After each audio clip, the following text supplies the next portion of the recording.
The chains clinked against the metal floor as Vera shifted her position in the holding cell. Her emerald skin bore the marks of recent battle, and her forearms hung heavy with exhaustion.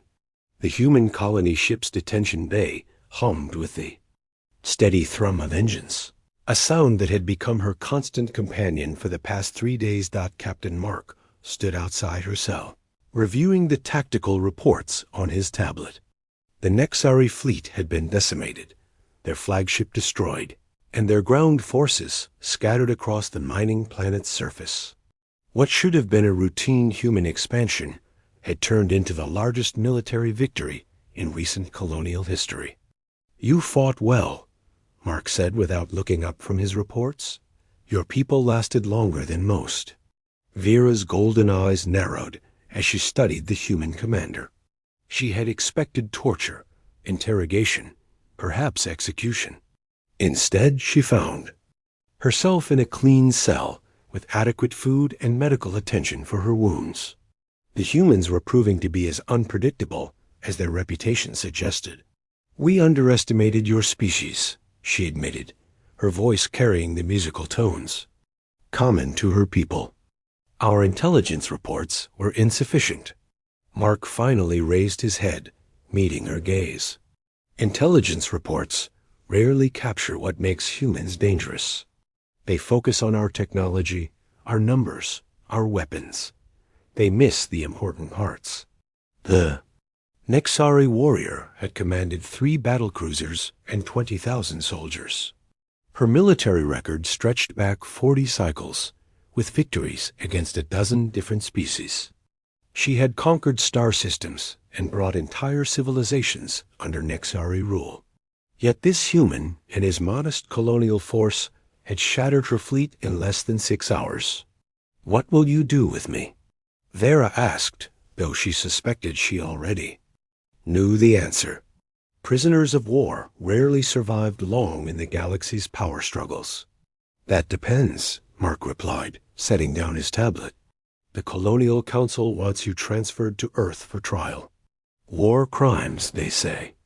The destruction of the research station at Kepler 442b, the mining operation at Wolf 359, the civilian transport near Proxima Centauri." Vera's forehands clenched into fists.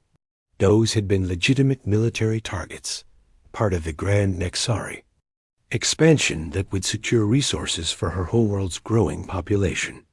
The humans framed everything through their peculiar moral lens, turning necessary strategic actions into crimes. "However," Mark continued, "I have some discretion in these matters. Colonial commanders often do, especially when dealing with prisoners who might prove valuable." The implication hung in the air between them. Vera had encountered this before with other species. Powerful captives were sometimes offered alternatives to execution, usually involving betrayal of their own people or servitude to their captors. Her honor would never permit such compromises. "I will not betray the Nexari Empire," she declared, rising to her full 7-foot height. "Execute me if you must, but I will not become your puppet." Mark smiled, expression that seemed almost predatory on human features. "I'm not interested in your military secrets or your loyalty to the Empire. What I'm interested in is genetics." Vera felt a chill run down her spine. She had heard whispers about human experimentation, their obsession with biological manipulation and genetic enhancement. Her people possessed superior strength, speed, and endurance compared to baseline humans. The implications were disturbing. "You want to study me," she said, backing against the far wall of her cell. "To dissect me and learn our biological advantages." "Study, yes. Dissect, no."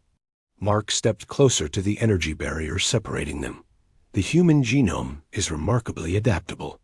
We've been modifying ourselves for centuries, incorporating beneficial traits from various species we encounter, usually through careful genetic engineering and selective breeding programs." The reality of her situation began to crystallize. Vera had read reports about human colonies that seemed to produce offspring, with enhanced capabilities. Children who could survive in harsh environments, adapt to extreme conditions, or possess unusual physical abilities. The rumors suggested these traits came from careful integration of alien genetic material. "You want me to breed," she whispered, the words carrying a mixture of horror and understanding. "I want you to choose," Mark corrected. "The Colonial Council will execute you within a month if I transfer you to Earth.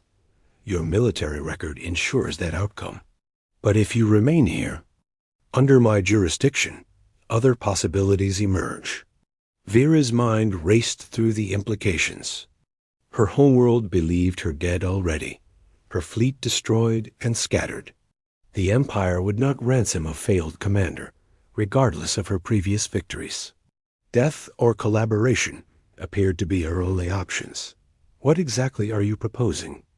she asked, though part of her already knew the answer. "Integration into our colony," Mark explained. "Marriage to one of our settlers. A chance to start a new life and contribute to something greater than the endless cycle of conquest and destruction that defines galactic politics." The offer struck her as both generous and calculating. Humans rarely acted from pure altruism, but they also demonstrated a capacity for mercy that most species lacked.